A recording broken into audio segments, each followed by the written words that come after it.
Guys, I just wanted to do a little update of what is in my garage. I haven't done one of these in a while, but I got the Ducati Diavel back, and of course I got the Go Tracks, and my garage is pretty packed, so I'm going to start selling some of these soon. But I wanted to start out with the CRF.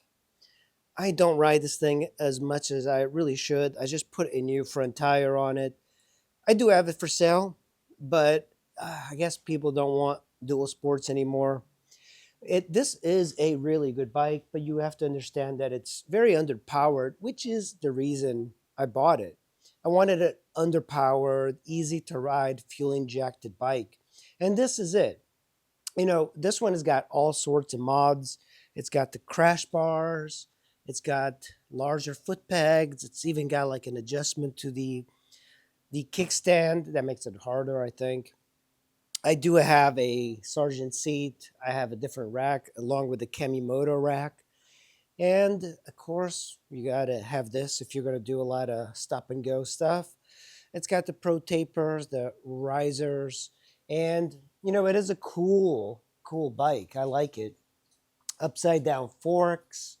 It's got the a lot of plastic. That's one of the reasons I think if I was to buy a dual sport, I probably would just go with the CRF 250, the standard one, rather than this one.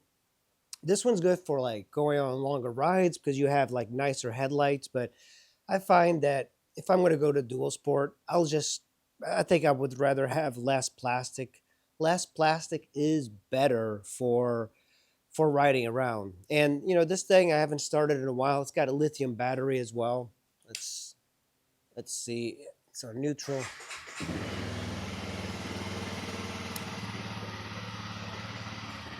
Perfect as far as mechanical.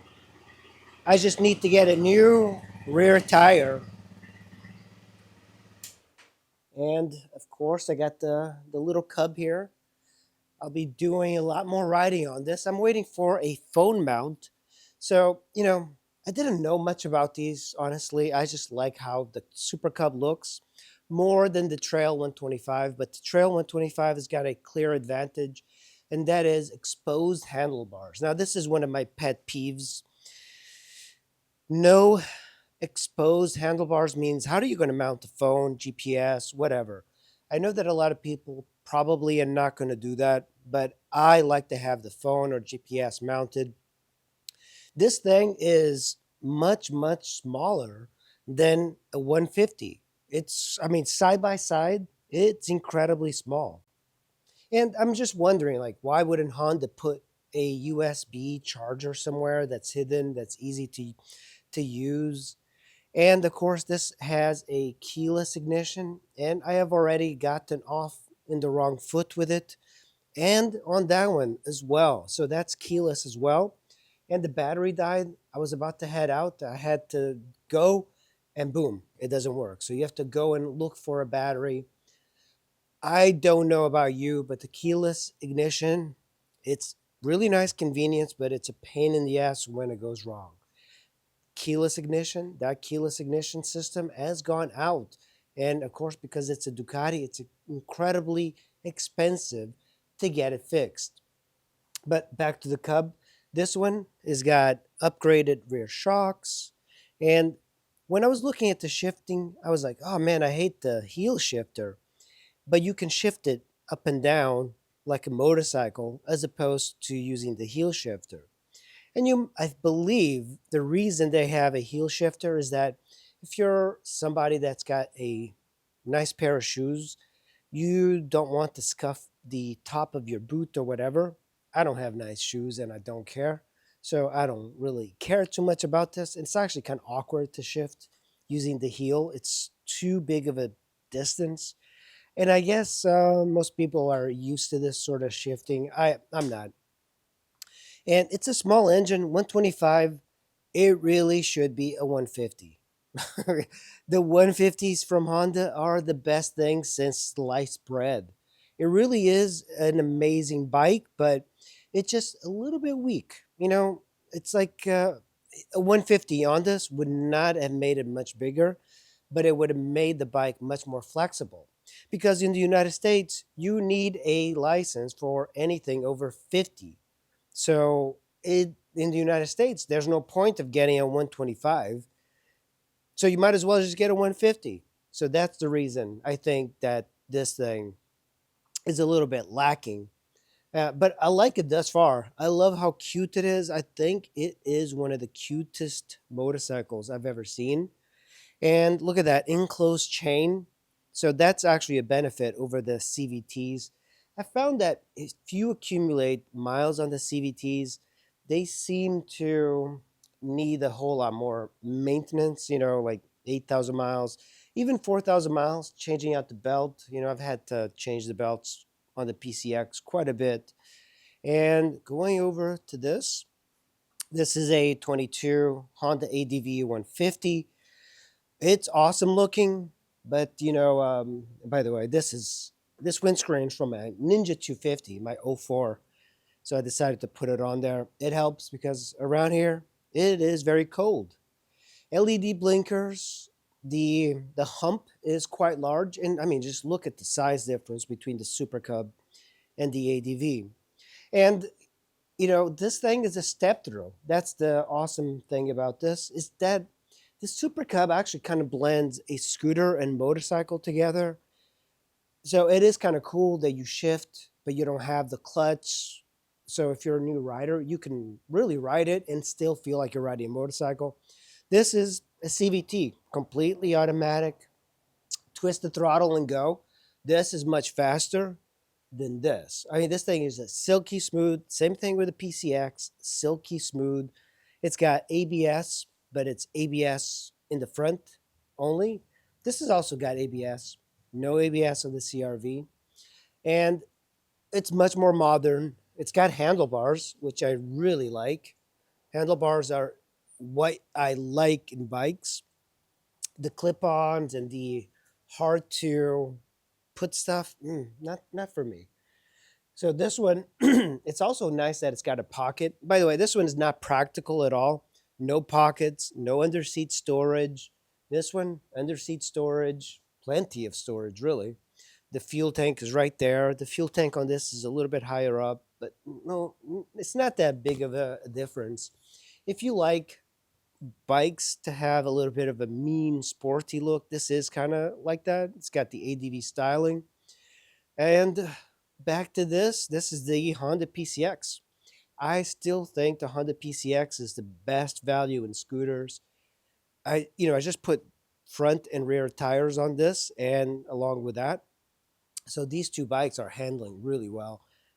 This one's got 30 something thousand miles. This has got, I don't know, 10,000, 11,000 miles. They both ride really well.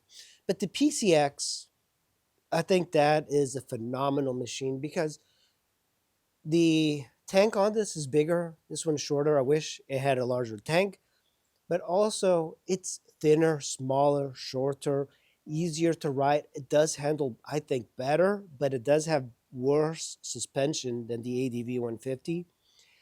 The 14-inch tires on this are incredible. This one's got 14-inch front and then a 13 rear, I just wish that the Honda put a regular 14 in the rear. But the shocks are by Shoei. They're really good. This one is a 17-inch tire, both front and rear. So it's really kind of an amazing thing. The PCX, I recently did a valve adjustment. Everything was fine. I think the exhaust was a little tight. This one, key ignition. And when you have a keyed ignition, it always starts. That's the beauty. The battery dies. You don't have to worry about the bike ever not starting. So, in a way, I really like that. That's the cover for the spark plug, and I just removed it because I was scanning it. I'm going to have a video pretty soon of 3D scanning and printing. So that was my goal, just scan it and print it. It's got a new air filter, oil, everything. I mean, I did everything. And you see this? That's from scanning it as well, so I can print it. And yeah, handlebars exposed, lots of chrome, which I don't like. I mean, look at that. It's just, it's cold. I haven't ridden it in a while because it's been kind of crappy out. 14-inch tires, front to rear, no ABS, but it does have linked braking. The shocks are much to be desired for, though. It's a much more flexible bike than the Honda Super Cub. It is a much more flexible bike than the Honda Super Cub. You know, I like the Super Cub's cuteness, but if you only have money for one bike, this is really it. You get much better value than the ADV, and it's quicker than the ADV. It feels more stable than the ADV, and I don't know. There's something about it that I really like. I also like the looks of it. When I first bought this, I bought it from an older guy that crashed it, and he's like, "Ah, no more." So brought it here from North Carolina. Only regret is if I knew that it was really a New Jersey bike, I would not have bought it because there was a lot of rust on it. The oil filter, it was like rusted. I had to scrape it. Luckily, I had one. But yeah, but man, this is my favorite bike.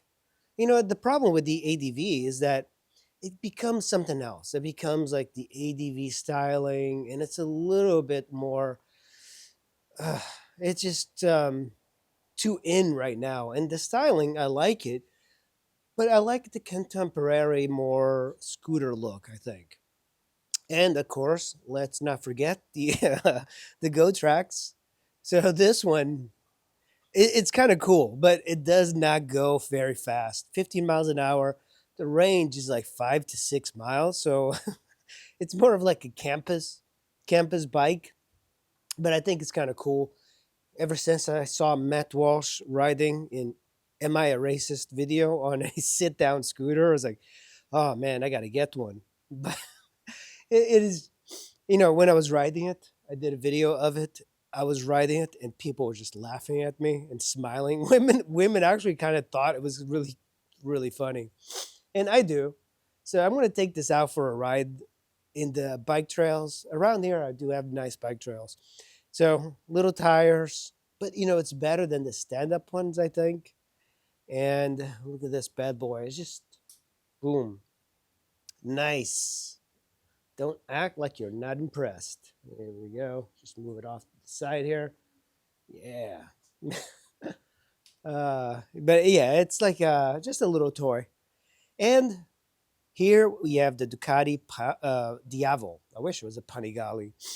And I am having issues with it, so I'm doing this video so you guys can maybe help me out. I took it to Motorola USA. He could not figure it out either, but I suspect the issue. What's happening is that the brake lights stopped working, the brake lights and the signals. I got most of everything in, and I believe I know what it is.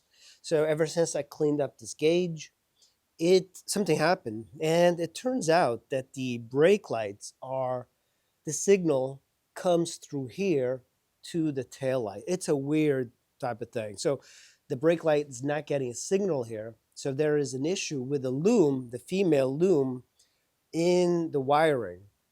And I believe it's just corroded pins on the female loom. So I'm going to have to look at that. This is a crazy bike. It's 160 horsepower, but obviously I can't ride it with no brake light. It's crazy. I don't like the seating position on it. It's you know, it's a very strange bike for people who don't appreciate this sort of thing, but it's a killer bike.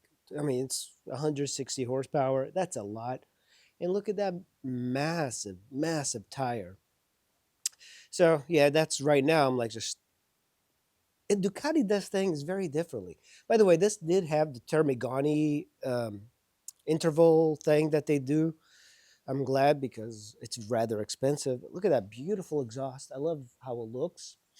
It's really interesting. You know, it was owned by a woman and she stored it outside. And that's why there's like a little bit more cosmetic damage.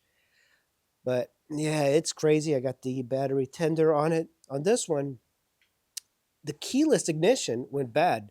That's the reason. I don't know. You guys should shy away from keyless ignitions, but Hondas are much better than Ducati. So on this one to start, that you can bypass it. So the keyless ignition on this, they are notorious for going bad. So these are problematic. So here you have a pin code, and I'll put my pin code here. Let me see if I remember it, because I want to start it for you so you guys can hear this thing roar.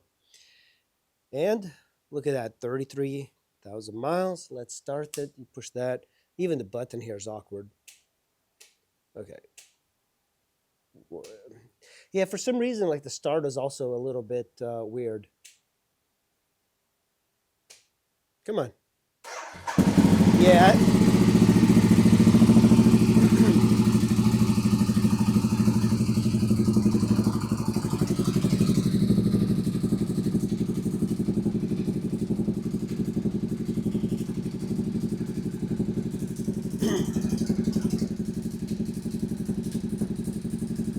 Hell yeah.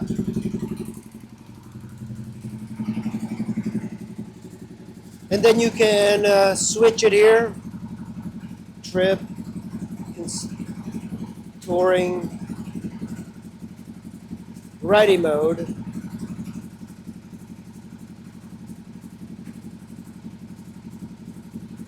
Hell yeah.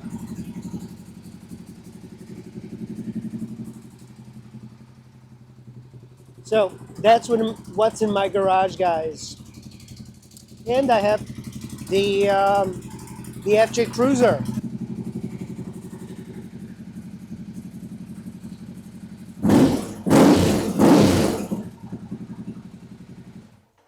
So that's what's in my garage, guys. I just wanted to give you a little bit of a rundown. I need to sell some bikes. So if you're interested in buying any of these bikes, let me know. I'm in the Washington, D.C. area, but I have them for sale. The only thing that I don't have for sale is the Super Cub. It's too new. I want to ride that thing, and I'm torn. Should I sell this thing? But man, I have so many miles on it.